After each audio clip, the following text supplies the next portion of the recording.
rivalry. Yeah, All because right. we're just sitting here having a discussion about TV broadcasting. So you're here, so you can Yeah. get. Welcome to Draft Utopia. Chris Ransom, William Yanish, Joseph Potter.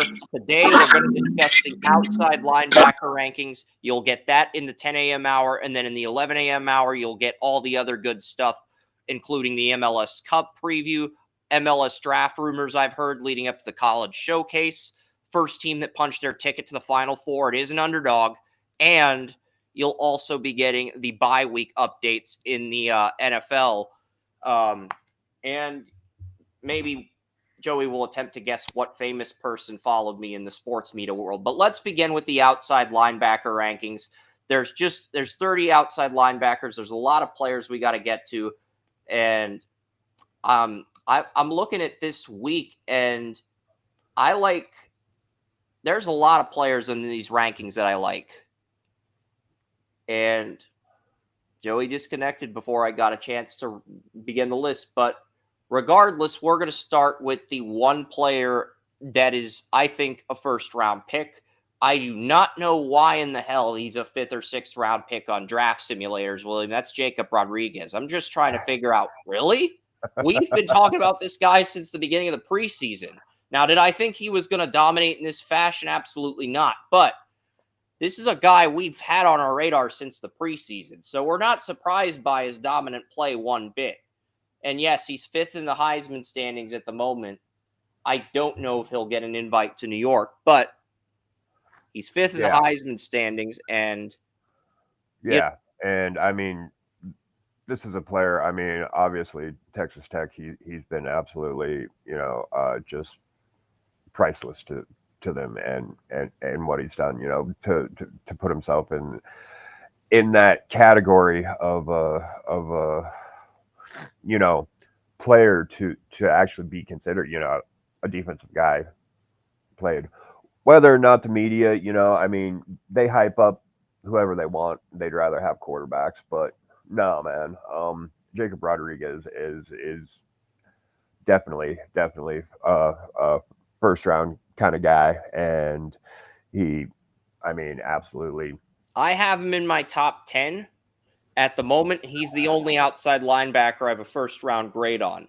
I've got 2 outside linebackers with second-round grades, and they are both guys that Suntrain Perkins is the first guy, Ole Miss linebacker, and then the second guy is Sonny Styles out of Ohio State. He is my number 3 outside linebacker.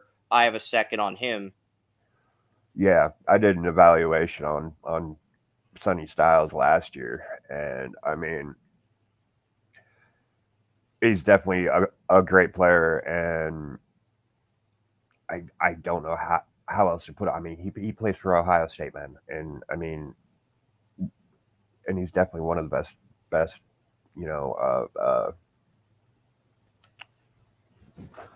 defensive players in the country, and obviously I'm trying to remember if I had this one written up. No, that was the first video evaluation that I did for 100 yards of football, and it was for Sonny Styles, man. And like I said, he's just a great player, and he has matured so much this year. I mean, watching him, it's kind of different, I mean, he's gotten to that point to where he's NFL ready coming in, Yep.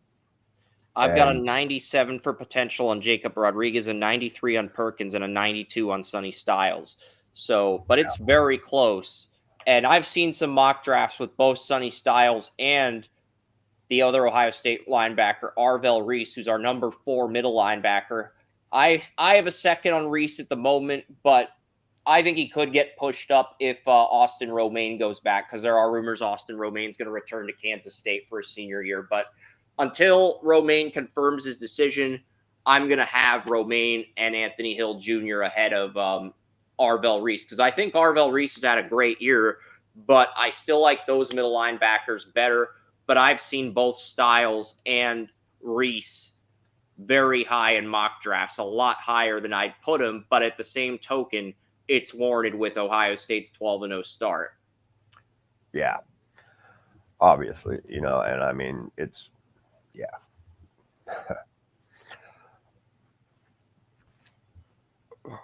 And we'll find out whether those guys are that legit or if they're a byproduct of Matt Patricia's system in due time. But yeah, we are going to move to round 3 now. And we've got 2 third-round linebacker. Actually, we got I thought we only had so linebackers 1 through 3 are round 1 and 2, and linebackers 4 through 11 are all third round guys. So yeah. And that's a lot. But we're going to start with Indiana's Aiden Fisher, their outside linebacker. He is a right outside linebacker. He's a will.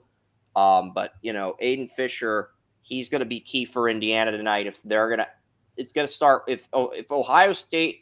I think Indiana, the only way they can win is if Aiden Fisher and Mikael Kamara step up on defense, and Indiana finds a way to outplay Ohio State's offense. Because we talked about this on Under the Bleachers. Ohio State's just the better team on paper.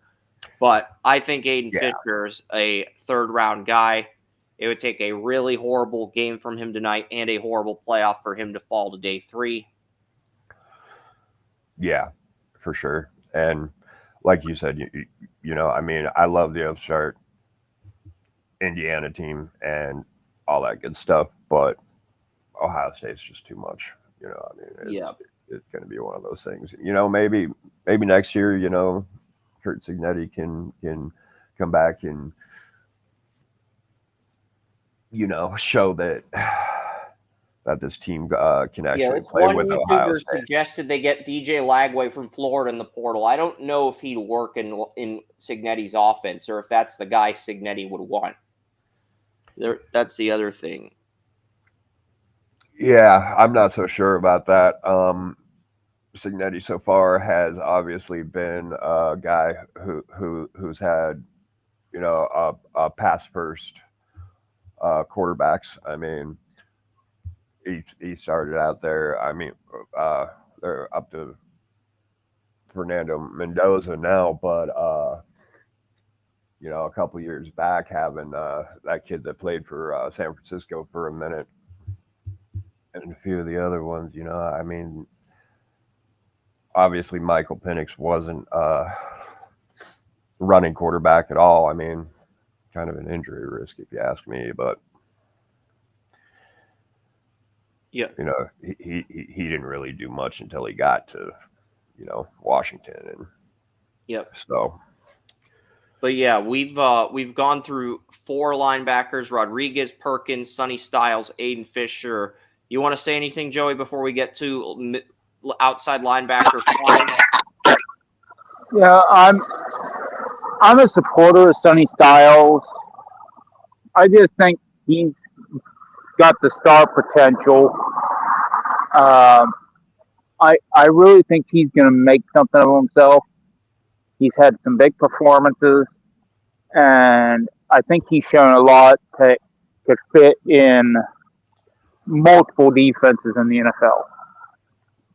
All right. Next up is Alabama's Deontay Lawson. This is a guy I feel like we've been talking about him for 2 years because we've had him in the middle linebacker rankings each of the last 2 seasons, but Alabama's using him as a Sam linebacker this season. So he moves to the outside linebacker rankings, but you could argue him and Styles are the 2 most versatile. But I think Jacob Rodriguez, if you want a pass rushing linebacker, it's Jacob Rodriguez. If you want a linebacker with good coverage, good versatility, you're going to want Styles or Lawson. But yeah, there's really not much to say about Lawson. Good run stuff for good coverage. Not spectacular in any category, but this is a guy we've mentioned for 2 years. So I'm going to keep my evaluation on Lawson as brief as possible because I feel like we're all familiar with him by now. And then next up in the 3rd round, we have Gabe Jacost, the Illinois outside linebacker. He was the edge rusher for Illinois in their 34 defense. And I think he's in Illinois' best pass rusher, but Illinois' defense had some games where they looked very stagnant. Despite the hype they got in the preseason, Illinois had some games where they were dropping 40, 50, 60 burgers. At Indiana, they got routed by Indiana, and they also, even though they beat USC, they did give up like high 30s, low 40s to the Trojans. So there are some things I like about Jacost, but there's also some things that need to be cleaned up. But his upside's very high. Yeah, that's one thing about Illinois. You nailed it right there when you're talking about, you know, sometimes they haven't looked, you know, more than stagnant. So the one thing I will say is, like, when you say there are some things that need to be cleaned up, I'm like, well, that's every rookie. I mean, no rookie is perfect. I mean, even Myles Garrett wasn't perfect, and everybody said he was the greatest thing since sliced bread coming out of Texas A&M. You know, Actually, there were a lot of publications that said that, Joey, but go on.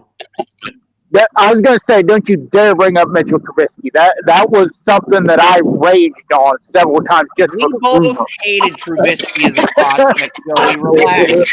We both hated him as a prospect. I know. I'm just repressed memories. Okay, repressed memories. If you want to go back even further, Josiah Ray, one of our writers at the time, basically said Jamal Adams was going to be a Hall of Famer and Myles Garrett was going to be a bust. That take aged like milk, maybe soy milk. That wasn't even soy milk. That was like the cow was spitting out powder, and the powder was already soiled. It was that. That's. I mean, Adams had a good career, but to say is like Myles Garrett could potentially break the single season sack record this week. Okay, that in itself says that take. Well, you guys, I don't need to say anything else on that one. That take. I remember Mark had a 4th round grade on Patrick Mahomes, Mark too, but he had a 4th round grade on Mahomes. And Thomas Coburn going at it in the scouting college football forums. They were literally going at each other's throats in the debate. You know, I wasn't as high on Mahomes, but I didn't have a 4th or 5th round grade on him. No. It's like I wasn't going that far. But the thought process is here is that there's no rookie that's not going to have something to work on. Okay, every rookie does. So let's not, you know, let's not be the ones that say, well, this rookie has something to work on, but this rookie doesn't. Because they all have something to work on. Yeah, I'm just.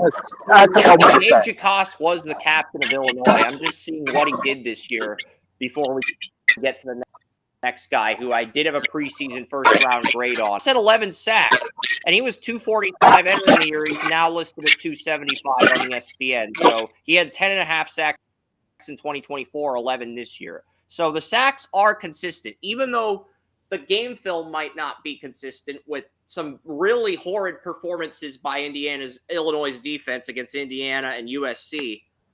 The sacks are consistent. So that is encouraging, and that's why I think Jacost, despite the ups and downs that Indiana's defense had, deserves to remain in the 3rd round, because that consistency is ultimately what keeps him in the day 2 territory. William, I don't think we've ever talked about it. I know Chris and myself have at length, but I've always been of the belief that quarterback pressures are just as important, if not more important, than stats. So what's your thought process? Very much, man. Anytime you can get that quarterback moving and doing things that he doesn't want to do, yeah, that can cause a huge effect, you know. And obviously, you know, if you're not giving him time, if you're just getting in his face, if you're doing all that, it's just as important. I mean, even a sack is just a tackle in the backfield. You get up in his face, he might throw it inaccurately. Throw it to the wrong guy, not be able to see the safety sneaking down, or something along those lines. I mean, I I just thought of something. It's like, wouldn't it be cool if they just combine the sacks and pressure, um, quarterback pressure statistic into something more than what it is? Because because I know they have. equally impressive. I give NFL.com credit. They put sacks, QB hits, and QB. They put sacks, tackles for loss, and QB hits in their PDFs, but they do not put pressure. And sack yards. And sack yards. Yeah. They do put sack yards for the quarterbacks, though. They do put sack yards in the PDF, but they don't put pressures. But what I do is I watch the condensed game film and the live games as they're happening and read the PDFs. So if there's a little tiny detail that I missed, I can get that, because a lot of the tiny details that are important are not in the and believe me, when there's a live game on, I've tried using the ESPN play-by-play thing, but it's just not as good. And and when you're like trying to recap the end of a drive in the quarter, it just skips to the next quarter, regardless of how happy or angry that makes you. Without I always watch the Alt 22 because the Alt 22 will show the same play like 4 different times from 4 different angles every play of the game. So I always found the Alt 22 to be far more valuable because you get to see more from so many different angles, and you get to see 2 Browns players on the same 4th down play just jump it, missing air, and fall flat on their face like a bunch of beach whales. You get to see that in detail. A couple fat guys flying through the air just for no reason. That type of stuff, slightly entertaining. Yeah. And you only get that on the Alt 22. Okay, Kyle Lewis is the next guy on our list. This is a guy that I had a preseason top 10 grade on because he had 100 total tackles, 7 sacks, 4 interceptions, really good sophomore year, but only 79 tackles this year, only 3 sacks this year, only 2 interceptions, and the tape just wasn't as good, and him and his Pitt teammate, Rasheem Biles, they both got dominated in the Pitt Notre Dame game that I went to with a friend a few weeks ago. So even though I had Kyle Lewis in my preseason top 10, the performance against Notre Dame was bad enough to drop into the 3rd round. So, and I do like both of Pittsburgh's outside linebackers, Lewis and Biles, but they're both 3rd rounders at this point. And then the next 3rd rounder is Jack Kelly, the BYU linebacker. Yeah, going back into that quarterback pressure thing, I mean, that's one of the reasons that Max Crosby is who he is, and I mean, he puts up probably more quarterback pressures than anyone in the league. And, I just kind of had to throw that in there for a little bit of whatever you want to call it. But, yeah. Well, you and I both saw that game, William, and Max Crosby didn't have a sack on Shedeur Sanders. We both saw it, man. Max Crosby was out there. He was creating some havoc back there, and most of the reason Shedeur was not in the pocket and throwing some of those passes was because Max Crosby was on his ass. Okay, you and I both saw Crosby is back there. I think Crosby went up to Shedeur and mentioned something about it. So it was Crosby is probably, maybe, arguably the 2nd best pass rusher in the NFL to Myles Garrett. And there's a reason for that. I mean, he gets on these guys' ass. Yeah. And, I mean, that was one thing talking about Shedeur and watching Keon White the defensive end that the Niners just picked up. And since I've seen this kid play for the Niners, man, I literally cannot believe that all they essentially traded for him was. And the page, Elliott Wolf downplayed the possibility that, because Andrew Berry would not have done what Elliott Wolf did in that situation, where you have Milton Williams, you have Christian Barmore, and while Keon White is the backup 34 defensive end, if Barmore or Milton Williams gets injured, Keon White, you have him for insurance. Yeah. And that's insurance to have. And he was a second-round pick. To trade that guy away for only a 6th-round pick, that was a very big miscalculation, especially when you have on a rookie deal for one more year next season. Yeah. That was a very big miscalculation by Elliott Wolf. I guarantee you neither John Dorsey or Andrew Berry would have traded Keon White for a 6th-round pick. And what I watched with Keon White, I mean, he literally he dropped Judkins in his tracks. I mean, and then dropped Shadur in his tracks. And I mean, dude, that's true, but a lot of his big plays came after Jack Conklin left the game with an injury. Well, not trying to downplay his performance. He was great. Yeah, no. Well, let's be honest, Chris. Jack Conklin was one of those people I mentioned before that was flying through the air with the greatest of ease at absolutely nothing. So you do have to take that with a grain of salt. Maybe, but we talked about Jack Kelly, BYU right outside linebacker, 9 sacks on the year. He's in the Big 12 championship today. Some believe he's as high as the 6th or 7th best linebacker in this draft. And then the next guy on this list is Baylor left outside linebacker Keaton Thomas. I have a 3rd on him, and he's pretty good. Keaton Thomas, we'll see. He's got an 80. We'll see what Keaton Thomas does, but there have been some Baylor guys who've gotten Senior Bowl invites. I'm not going to go through the Senior Bowl invites right now, but there's a handful of Baylor players that have gotten Senior Bowl invites. But yeah, you know what? Baylor is one of the teams that always has some of the most solid players in the nation, but they don't ever have those big-time guys that really excel. 90 for potential, so he has the ability to be a big-time guy. He has the ability to be a big-time guy, but he's not big-time guy at this point. He has production, 106 tackles last year, 99 this year.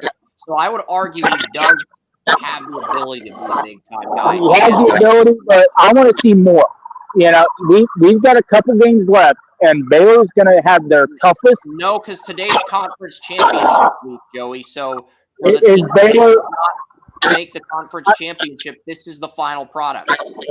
Well, I admit I haven't been paying attention, but I would maybe it's just Thomas is a true junior, so he could go back. He could go back. Okay, because I was just assuming that Baylor 2nd round outside linebacker in next year's draft cycle. Yeah, because I was just assuming that Baylor was because they're always in that upper conversation. I was just assuming that Baylor was going to be potentially in the conference championship, or at least in the discussion of it. No, they're in the Big 12. It's BYU and Texas Tech. Oh, because Baylor's usually right up there. So I was just thinking that and admittedly, I haven't paid as much attention to the college football standings as I usually do this year.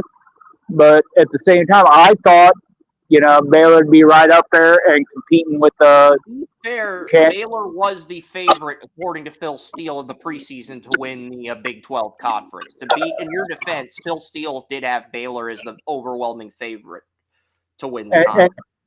And Steele is and has been for about 25 years one of the biggest names in the business. He knows what's going on. So, I'm wondering when he's going to retire. It's been more like 30 years, but I think he's.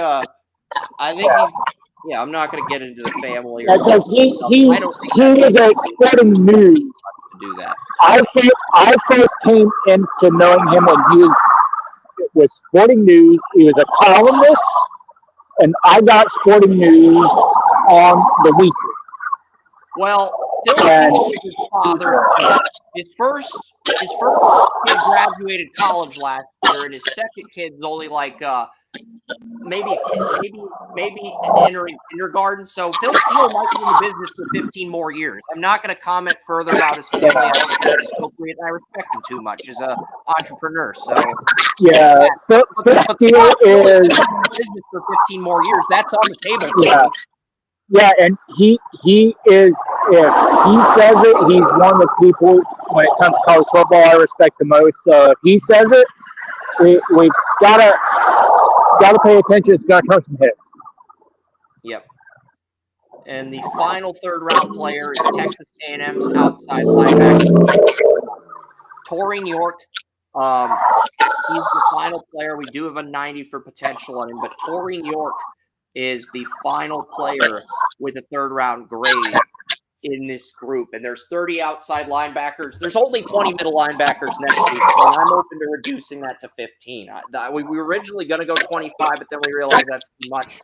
So, and the thing is with Torrey York, he did have 11 tackles against Texas, but they lost that game. He also had 10 tackles against Mississippi State and UTSA in the opener. Well, for me, York is more of a 34 backer. I think he can play either inside or on the rush. But to me, he is more of, the guy who can be a versatile 34 linebacker rather than a pure pass rusher in that sense. Agree with that. So we do have some fourth-round guys. Middle linebackers 12 through 17 are all around 4 guys.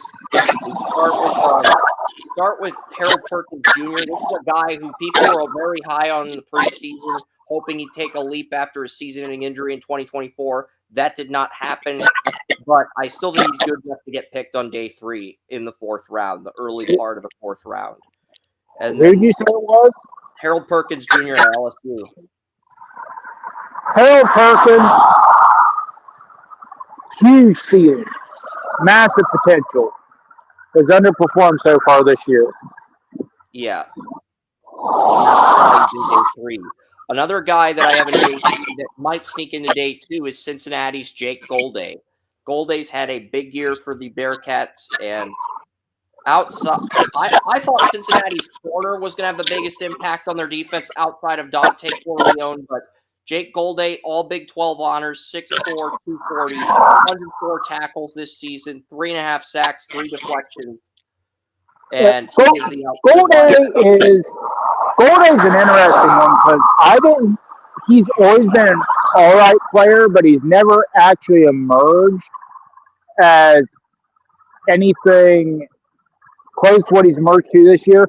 William, what do you think of Golday?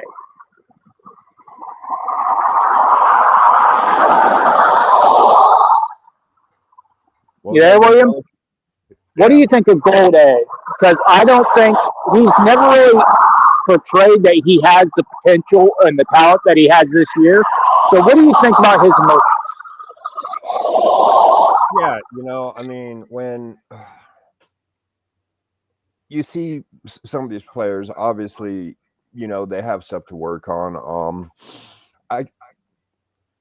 I just don't know, how high his ceiling actually is, and yeah.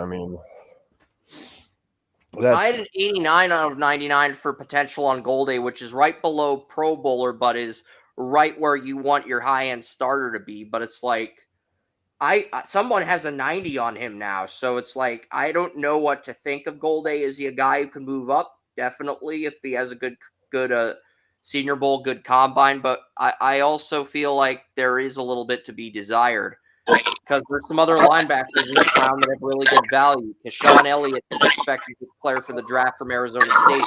He's the next guy on this list after Golday. And after Elliott is a guy William's a big fan of, Lander Always Barton. have late bloomers. I mean, we always have late bloomers. I mean, look at Schlesinger from last year. I mean, nobody thought, half the people didn't even know who the hell he was. And now he's leading candidate for defense. I just missed him because I had William. third straight grade on at UCLA. So it's like he could unless Myles Garrett is held sackless and he gets 10 total tackles, I'm giving him 0 flowers. 0. Well, here's the thing, Chris. Here's the thing, Chris. He could have those. Here's the thing, Chris. William here's got to have his flowers because William's the only one of us that didn't say, the hell? William knew what was going on. So we're going to give William his flowers. William's going to get his flowers. I mean, we got to give William his flowers on this one because William had it right there. Because Lander Barton's actually talented. Yeah, we're gonna give William his flowers. I mean, William, do you want raises? Lander Barton. Do you want raises, peonies? What type of flowers you want, William? We're gonna give you your choice. You know, Lander Barton is a player. Obviously, you know, he has that football IQ that is just up there. And I mean, what it takes to be on a Kyle Whittingham team, you know, and obviously that tough, you know, player. It's the kid's got, I mean, real decent size. Let me get down here on this. William, I take it back. I take it back. If Barton ends up hitting, we're just gonna play you a fucking garden.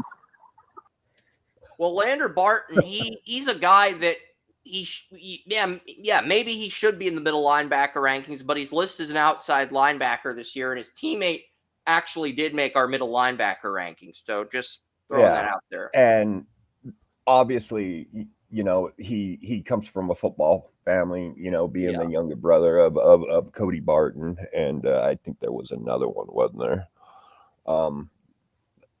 And like I said, he's probably should be in the middle linebacker rankings, but middle linebackers are just not valued like, you know, maybe they should be.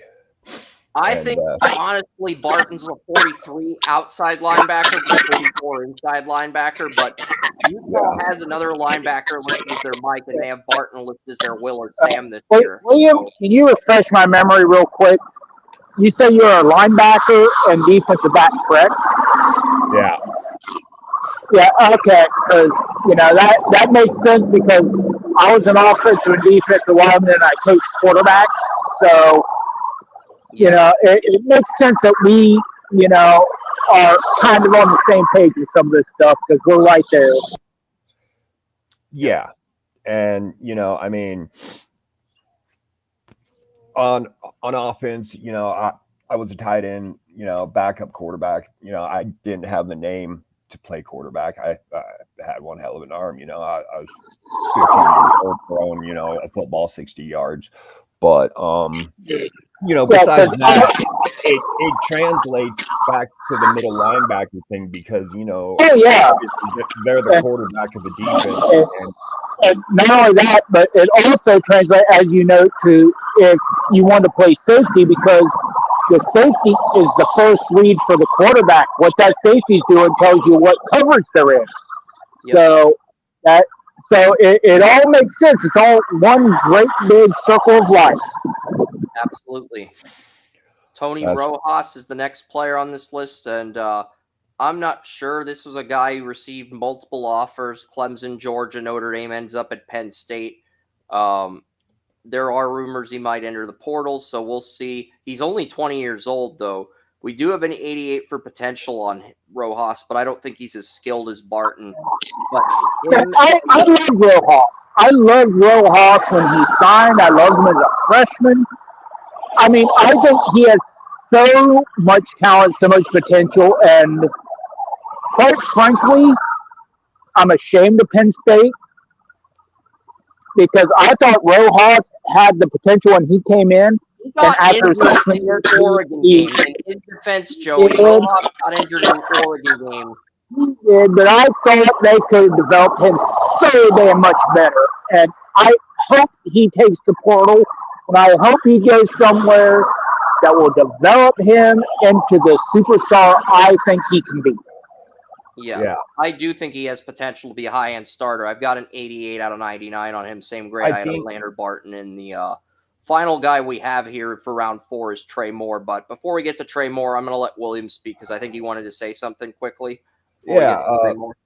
Mentioning Tony Rojas, I mean, he's obviously, you can take all those college websites and whatever and knock an inch off their height. I mean, he might just be a little bit undersized. I guarantee he's not 6'2", and at 230 pounds, he fits what the NFL is doing, becoming a hell of a lot faster, and they want to score more points, make it more exciting. But Rojas is exactly the guy that can stop them from getting to that point. And I mean, like I said, I like the kid. He's a smart kid, coming from Penn State. I mean, that's linebacker, university right there. And like I said, I like him, and I think he's very underrated. And here's the thing. I think he can be a strong safety too. He has the athleticism to look at the strong safety position and work with that, or look Derrick Henry in the eye because he's got the build, the strength, the muscle, and say, "Come at me, bro." And there are not a lot of people who have that. There is so much that Penn State failed this young man on, and I am really, really upset with Penn State for dropping the ball on this guy. Yeah, the next guy I feel like is another guy that's been underutilized. That's Trey Moore out of Texas. This was the guy who had 14 sacks in 2023, won the American Defensive Player of the Year at UTSA, enters the portal, goes to Texas, hasn't seen the same level of success, and Sarkisian's crew has underutilized Trey Moore the same way Penn State underutilized Franklin, and that's why Moore is the final 4th-round linebacker on this list.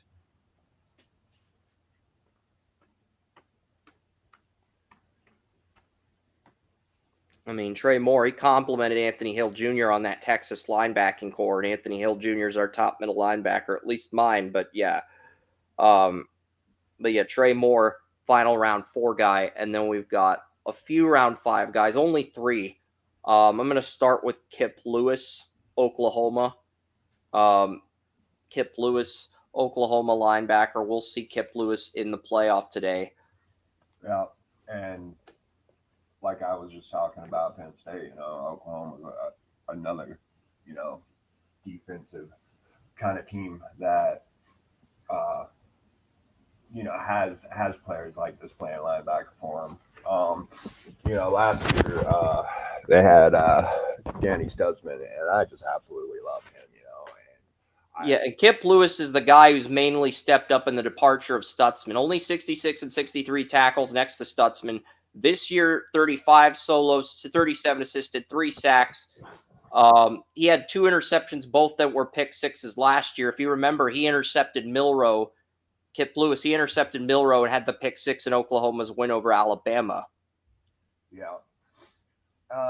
And this is another player that's going to be, sometime, whatever, day 3 selection because, this guy is, going to be undersized. 6'1", 227. He might only be 6 foot 225, 6 foot 0. Yeah. He might just be short, a little bit short. 6'2". But he is a will linebacker. I found that out. Generally speaking, if someone says they're 6'1", they're about 5'11" and a half. If they say they're 6 foot, they're 6 foot. Yep. kind of one of those things, you know. And like I said, you can knock that off every time. You can knock an inch off the college, you know, listings and everything. And I was watching this thing, man, and they had Denzel Washington, you know, the Georgia tight end, 6'7". He was listed, you know, coming out at like 267. And yesterday I saw the thing and they asked him how much he weighed, and dude's literally playing in Pittsburgh at 311 pounds, man, at tight end. I mean, that's one guy where it's just the opposite. The dude's a freaking monster. But anyway, I just had to go off on that tangent for a minute. Yeah, and the next guy is from Pittsburgh. Nebraska linebacker Marquez Watson Trent went to Blackhawk High School. And, you know, Watson Trent had 3 seasons with over 100 tackles at Nebraska, 113 in 22, 116 in 2023, 120 in 2024, but only 35 tackles this year. So Watson Trent, if he can get back to that dominant form he had the last 3 years, this is a player, 87 out of 99 potential. This is a player that could be a really big steal in round 5. Yeah, very much. And you know, I mean, Nebraska is where Matt Rule ended up, you know, and he's an obvious, well, he was a linebacker. So, I mean, like I said, you know, this kid is going to be in that mirror image of you know, him. Yep. And he, you know, just coming from a program like that this kid's got the football IQ that's through the roof, you know. So, and then Titium Tuiati, the Oregon outside linebacker, career high 7 sacks, 6'3", 263, but only a junior, may end up coming back to Oregon for his senior season next year.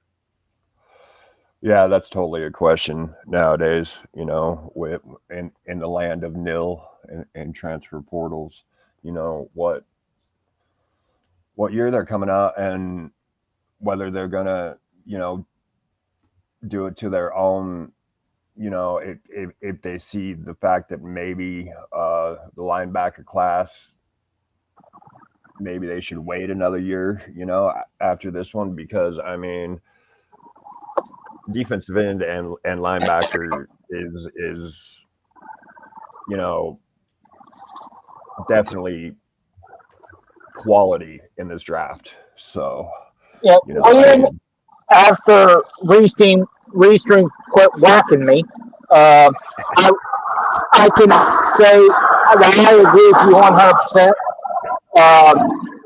Here's the thing: quarterback. Quite frankly, there's not a quarterback worth taking in the top 20. But you know what? Because it's quarterback, they're going to be those. But I can say there's not an offensive lineman worth taking in the top 15.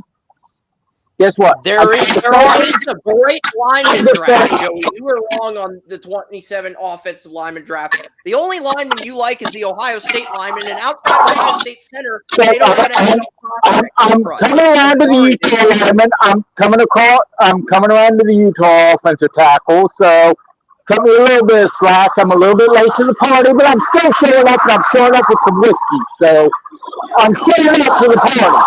Okay, I will say, question marks. I will give you that much. I will say that linebacker, these guys, I agree with you, William. Some of these guys that are in the 3rd and 4th round, these guys are going to have a chance to get into the 2nd and 1st round with the way they play right now. While you were gone, Joey, Watson Trent had 3 seasons with over 100 tackles at Nebraska, but he got cut short by injury. He's going to be a steal in round 5. Oh, yeah, absolutely. He regains that dominant form. You just got yourself a possible really good value pick late in the draft. I'm glad you told me it was an injury, because when you said what round, I was about ready to go at you. So when you said injury, I'm like, okay, you got it. You're okay. Because this dude is ultra talented. Sucks for him that he has the injuries. It's because, and I wouldn't be surprised even with the injury if someone says, dude, this guy's got it. We're going to take him in the third round. Because he is a second or third round talent, but injury, it happens. But you not be surprised if he goes in on day 2 of the draft because it only takes one general manager to say, this dude's going to be a star and we want us to be a star for him. We're willing to wait until he's healthy. And I think there's going to be at least one general manager that says that. I agree. But I think there's a few factors with why this QB class is not good. I think there's only 2 first-round QBs. I agree. The second factor is I think they're mine are Beck and Mendoza. Yours are Mendoza and Simpson. But regardless, the second factor is there's only 2 teams that I think really need to draft a QB this year, the Jets and the Steelers. And the third thing is there are more – I ran about this in my game recap, so I'm not going to pull it up, but there are more teams in quarterback purgatory than there are in quarterback hell, where they absolutely have to draft a quarterback this year. If you're in quarterback purgatory, you can wait this thing out if you don't like the class. The Vikings are in QB purgatory. The Browns are in QB purgatory. They won't be if Shrew becomes a star, but right now it's a what if, so they're in purgatory. Yeah, and the Saints are another team that are in there. It's like that. You get guys that can be stars, but could also fall on their faces, and you have a draft class with 1 or 2 guys that are first-round talents. Dude, stay with what you have, develop what you have, because guess what?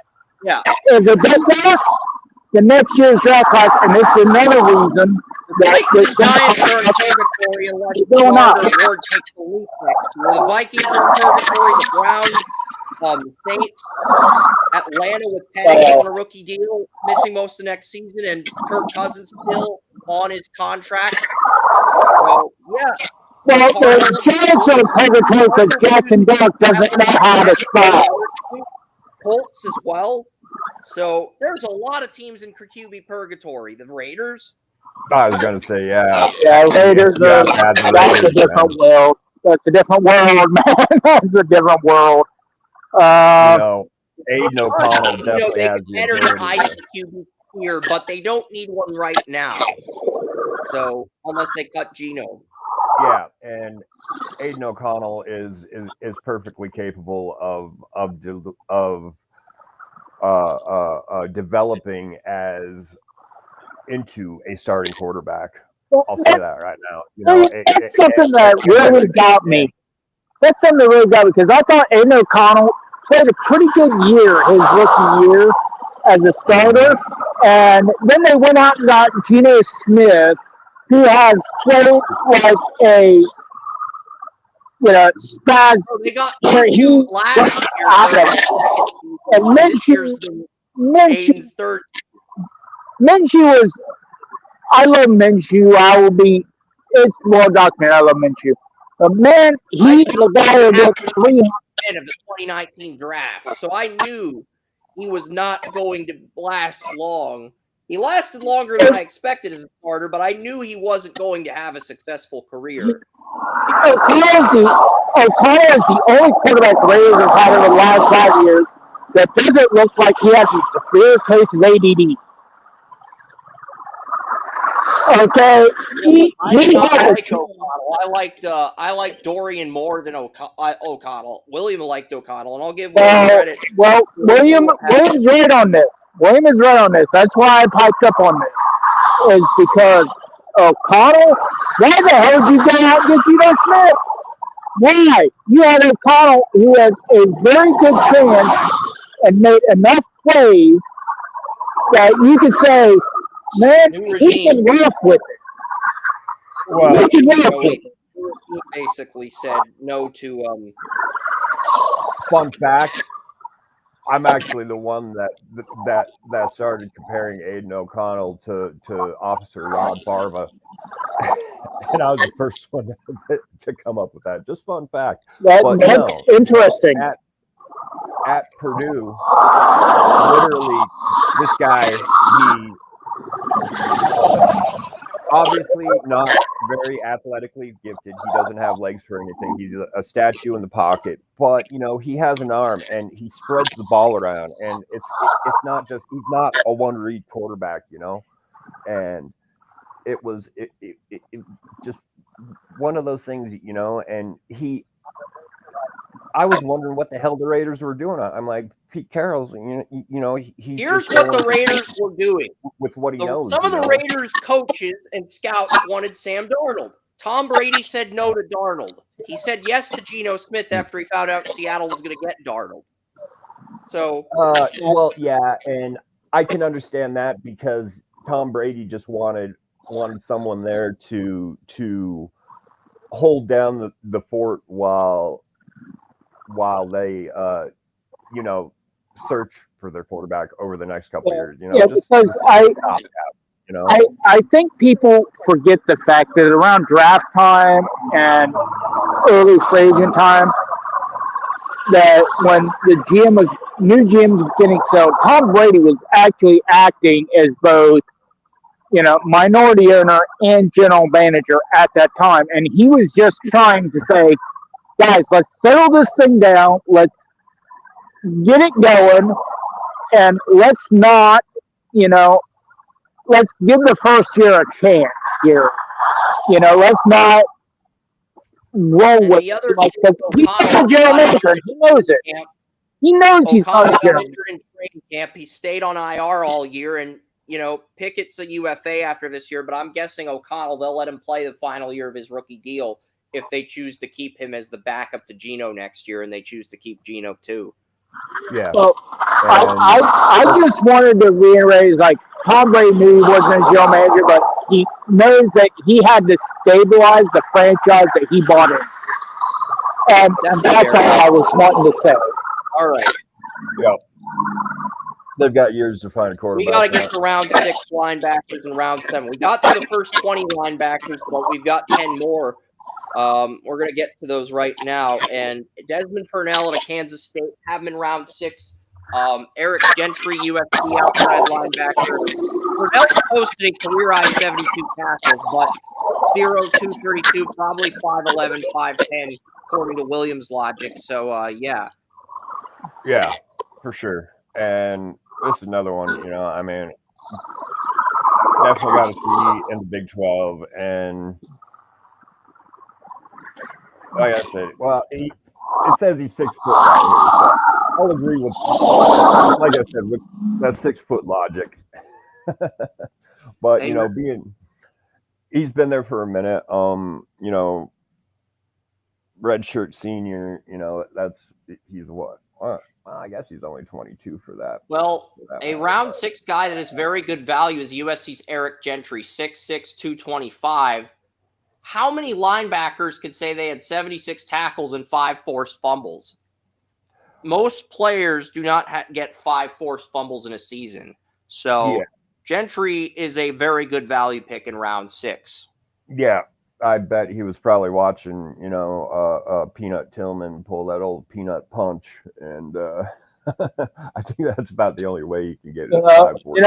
He is one of those guys. I would say if I was a special teams coordinator, I'd be pounding the table for, because what is the one thing you want on special teams? You want a guy that's gonna put his nose in there and cause a fumble.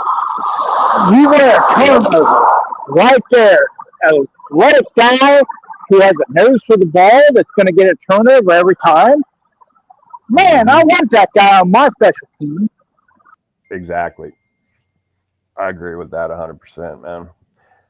And this is a big dude, man. 6'6", 225. I mean, man. I think that it would definitely be capable going up against some of these taller receivers and these tight ends that are trying to get mismatches, near near the red zone, with that kind of height and that kind of length, I mean, it, Who I was it last I year? can find a spot for him all day long on the football field as a defensive coach. Who was it last year? I'd have to catch some passes on offense, 6'6" for Yeah. William, who was it last year that the Browns picked up in undrafted free Aiden Hutchinson, who runs down special teams, plays defensive tackle, defensive end, fullback, and that is what I see in this guy. It's like he might not even get drafted, but what you're going to look at and you're going to see is like, dude, he can do everything. We just line him up, and he's gonna do something. I don't exactly know what it is, but he's gonna do something. He's gonna make a difference. Yeah, check this out. I just picked this up off the USC website.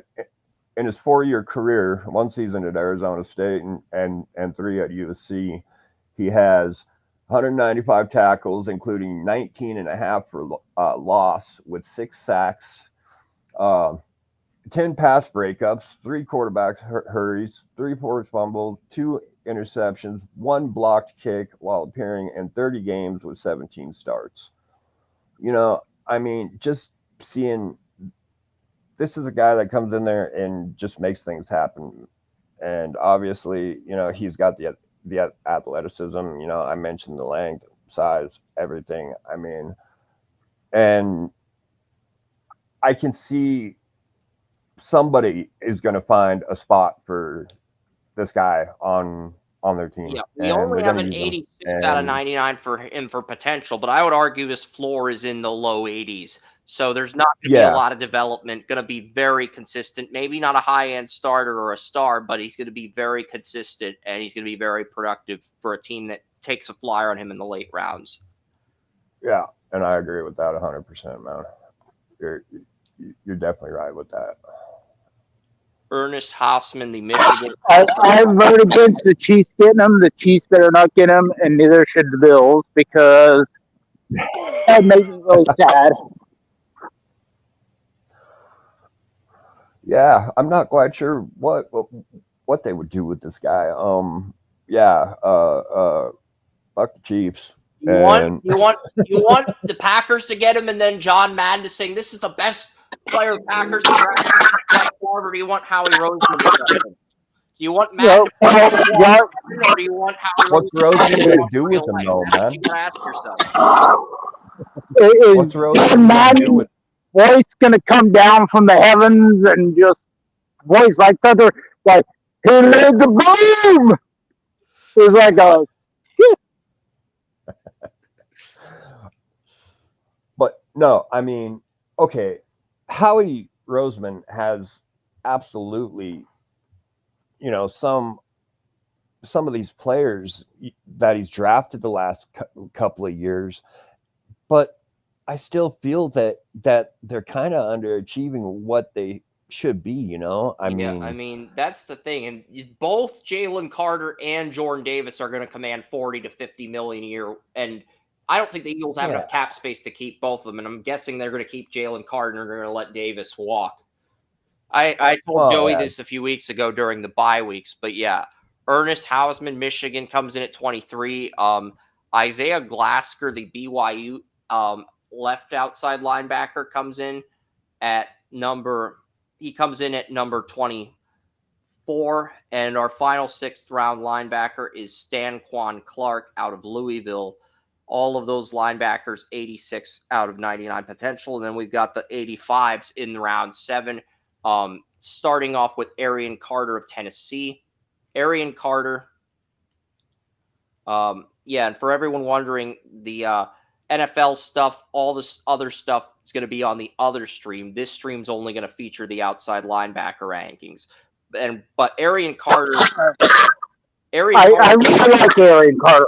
I do really like Arian Carter. I think he is going to go early. He's a junior this year. He's only a true junior this year. So if he goes back, we're talking about Carter having maybe a meteoric rise as a senior next year. Yeah, he has shown the ability. He can do everything that a first round pick can do, but he has not done it consistently. So if he goes back, we're looking at, potentially the first or second linebacker taken next year. So, I mean, I hope he goes back. If Romaine goes But back, he's waiting.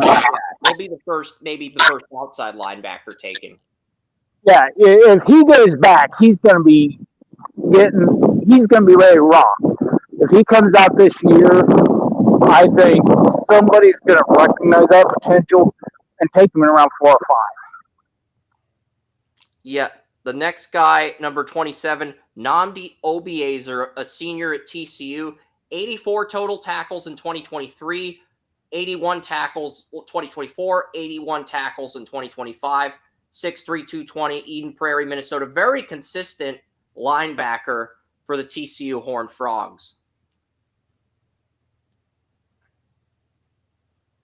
Very consistent outside linebacker, has a durability grade of 90 out of 99, so he doesn't get injured very often. He's durable as F. Fast, athletic, good agility, solid awareness. Good traits for a late round pick. Yeah, very much. Somebody's going to take a flyer on this kid, and they're going to do well with it. Yeah, I think they're going to have a guy that can step in there and step into a rotation or different coverages, whatever you want to. Yep. What have you. And then next up, it is Tariq Al-Uqda, Washington. Oh, that's a mouthful. I don't have much on this kid. I got an 85 for him on potential, but he was at Washington State last year, transferred to Washington. He has regressed at Washington, but he had 76 tackles at Washington State last year. He's only had 15 at Washington, but he is a junior. He is a true junior, so probably should go back. Yeah, that's definitely a kid that can go back and learn some more before, and hopefully get back some of what he had before. Whether it was just the change in the program or whatever. And the next two guys are both group of 5 players. Tyler Martinez, New Mexico State. He had 94 tackles in 2024, but he's only had 27 total this season. 3 deflections, though, for New Mexico State. 1 interception. He is good in coverage, but I think he's probably a late-round pick as well. He's a senior, so he can't go back. But you're looking at him in the 250s candidate, maybe a Mr. Relevant candidate, but I think he's in the 250s to UDFA. That's his range. Yeah, agreed. And then the final guy on this list, Jalen Schuler, 6'3", 225, 95 total tackles this season, had 97 in 2023, 1.5 sacks, 2 forced fumbles, 2 fumble recoveries, 1 interception. And it looks like South Florida is going to play in the DNA Cure Bowl against Old Dominion. How the hell does ESPN already have the bowl games up on the site for some? The bowl selection show is not until tomorrow, and one of the stat boys at ESPN is blatantly leaking the bowl games. You might want to pay that employee a visit. You don't have to send Booger McFarland after him like a bookie in the mafia, but you might want to pay that employee a visit. Get this ironed out. Because if I worked at ESPN and I found out one of my employees was leaking the bowl games on the stat sheet, I would be a little bit pissed off myself. Well, if you send Booger McFarland after him, Booger McFarland may actually get laughed at. So that wouldn't be a good strategy to begin with. You're going to have to send somebody like, you might want to get Skip Bayless back in the room and send Skip in there, because Skip will make you feel small if you let him. And if it's a young staffer, he's going to be like, oh, I'm so sorry, Mr. Bayless, I'll never do such thing again. It's like, so your person to send after him needs work. I mean, hey Booger, shut up before I pick you. No, that's not gonna work. It's not gonna work. It is like, come on, man. Your hitman sucks. They Your did hitman. bowl matchups 12 hours ago. Bowl matchups were leaked for the non-playoff games 12 hours ago. But some were, not all of them. But LA Bowl, Boise State, Washington, Cure Bowl, South Florida, Old Dominion, Xbox Bowl, Arkansas State, Missouri State, Hawaii Bowl on Christmas Eve is going to be Hawaii versus Cal. Yeah. And I'm not going to read the rest of them because there's certain teams penciled into certain bowl games, but unless the bowl game has two teams penciled in, I'm not going to read it. So they leaked a few matchups, but not all of them. Yeah. Dude, some of these freaking websites, man. I'm sitting here looking at this stuff. And so that's going to do it for this edition of Draft Utopia. We will be back on another stream in just a few minutes. But yes, that'll do it for the outside linebacker rankings. Man, some of these places